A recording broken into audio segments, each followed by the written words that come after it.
So Kevin isn't just a pretty face.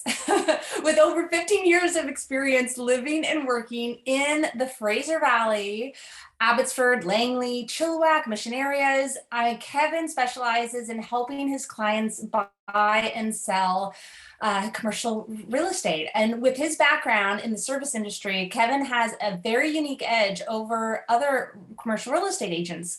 It allows him to provide outstanding customer service to all his clients. And I have witnessed this. We have just been able to put a sold sign on a commercial building. I partnered with Kevin to help me with my client selling a commercial building in Mission, and he was amazing. Communication was top notch. He was available all times of the hours, night or day, weekends even, and a lot of commercial agents do not work weekends. So I have to say, my experience with Kevin has been amazing as another professional real estate agent. Combined with his outstanding knowledge and his judgment in the Fraser Valley market, which he knows so well, Kevin has the expertise to understand and fulfill both and all your commercial needs, investment needs. A proven negotiator he is, consistently ranking among his leading agents in the Valley. Kevin is dedicated to getting his results for his clients by leveraging his extensive network of working relationships, which he has really good reputation, and his vast knowledge of the local market. He's become a leader in his industry and is one of the go-to agents for properties all around the Fraser Valley. So Kevin has an excellent, and he's recognized by the Fraser Valley by achieving medallion award status. He's been working with HOMELIFE, and he's just reached the top Chairman's Club and Diamonds Club for HOMELIFE. And awards are nothing new to Kevin because he got top rookie award when he first joined HOMELIFE in 2005. Kevin is a full-time real estate agent, not part-time, and he gives a lot to his clients. So I am so proud to be able to introduce to us all Kevin.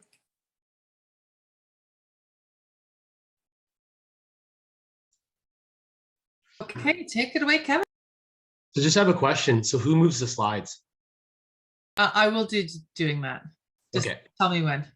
Okay. So what I decided to do is just explain commercial real estate. There's basically 5 types of commercial real estate.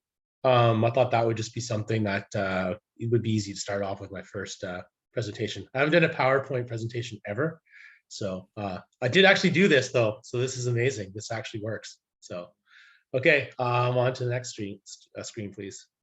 So one of the 5 types of commercial real estate would be office. So what an office would be considered is commercial office buildings that include low, mid, and high rise. A low-rise building is only a few stories tall and typically does not need an elevator. A mid-rise building is typically 5 to 6 stories high with an elevator. A high-rise building is taller than 6 stories. You can flip the perfect. Office buildings are also designated as either Class A, Class B, or Class C. Class A typically means it's in the best location and it's in the best construction. Class B means less desirable location, but a similar quality of construction to Class A. Class C, this is funny actually, likely run down in a less desirable location. So maybe Hastings or something. If you would like to learn about more about office space, specifically converting office space to residential, let me know. This is a trend of the future we're seeing in some major cities now that people are working from home. The office space is not easily leased out as much. Probably there's a lot of vacancies in downtown Vancouver right now. So a good example of this too is Calgary is actually currently turning a large excess of their office space into residential towers. And if you ever seen, I think it's the old BC Hydro building called the Electra building downtown. That was actually BC Hydro's offices turned into residential. So, all right.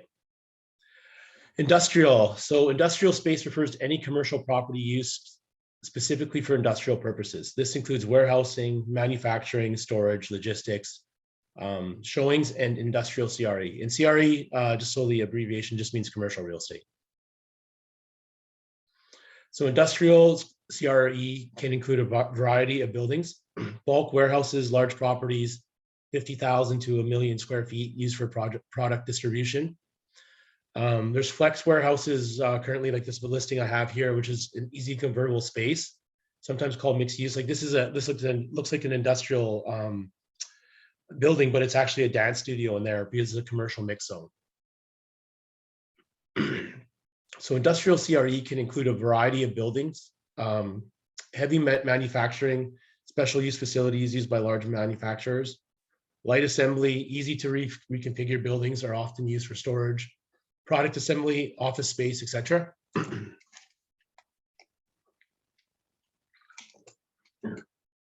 So retail, commercial real estate retail properties include strip malls or shopping centers, retail centers, i.e. grocery stores, drug stores, restaurants, big box retail centers, etc.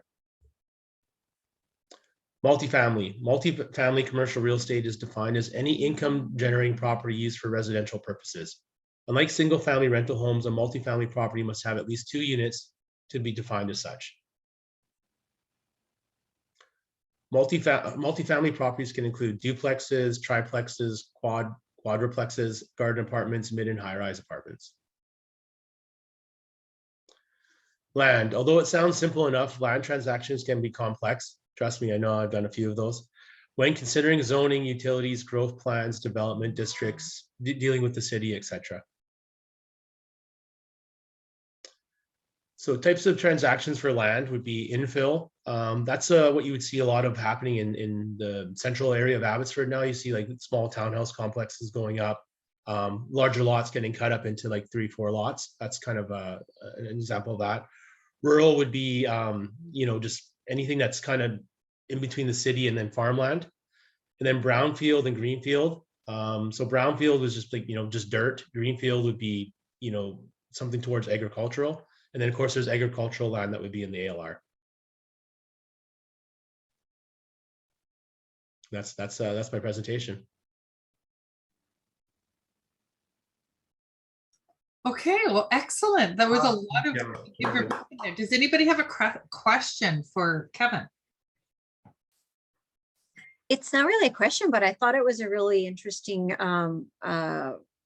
comment just about turning commercial to residential. And yeah, I mean, when I worked in downtown Vancouver a long time ago, that BC Hydro building was still commercial, but I mean, there must be a lot of vacancy right now simply because so many people started working from home and probably aren't going back, at least not to the same degree, or at least the companies or businesses in those buildings don't need as much space.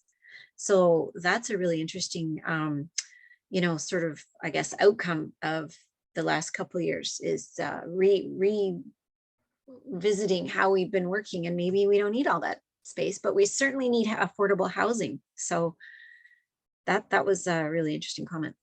It definitely in Calgary, that's because of the downturn with like the oil industry and stuff. Definitely in Calgary, there's a lot of buildings there that I know that they're doing that. Because if you're a large office space holder, like that's a lot of your portfolio, if you're a bigger company, you can't just have that space sitting empty, right? Yeah. That reminds me of like New York. A lot of New York commercial warehouse buildings turned into homes and things like that, right? Yeah, you can take your car up to in your freight elevator to your garage, like those movies, right? Just one question. Oh, sorry, go ahead. No, go ahead. I was going to say, so people understand the residential market and the commercial market. How does the commercial market, does it marry the residential market as far as like, the balanced market, seller's market, where it's going percentage wise up or down? So I think, yeah, I think what I'm finding right now is that we're still such a short supply of anything. Like I took some people out yesterday, 2 groups, and I had 2 warehouses to show. I told them both, I said, hey, you guys are looking at the same. I'm going to meet, each person after. But you can do that. I mean, if I did that with residential, people are like, why are you trying to sell the house we want or something? But I explained to them because I only had 2 warehouses available at that size in all of Abbotsford. So for industrial warehousing, there's just nothing, and there's no land really coming either because we're basically landlocked here now, right? It's either ALR, border, Chilliwack, and there's nothing coming. And then now the land's so expensive that the lease rates have shot up to like, just every time I tell someone a lease rate, they're kind of like, they want to strangle me. It's just a whole land crunch. The even retail space is still doing really well, you think, even with COVID, but now a lot of restaurants are opening back up or different things. But the only thing I still have trouble leasing is office space. The smaller office space is still popular because I think some people are getting out of their house, but anything like above 4,000 square feet is really hard to lease. So it is really good. I think interest rates don't affect the commercial buyers as much because they're used to paying higher rates. And also too, a lot of those guys are going to have more cash to put down, right? The bigger guys, yeah. Well, excellent. Again, thank you for your presentation. I actually made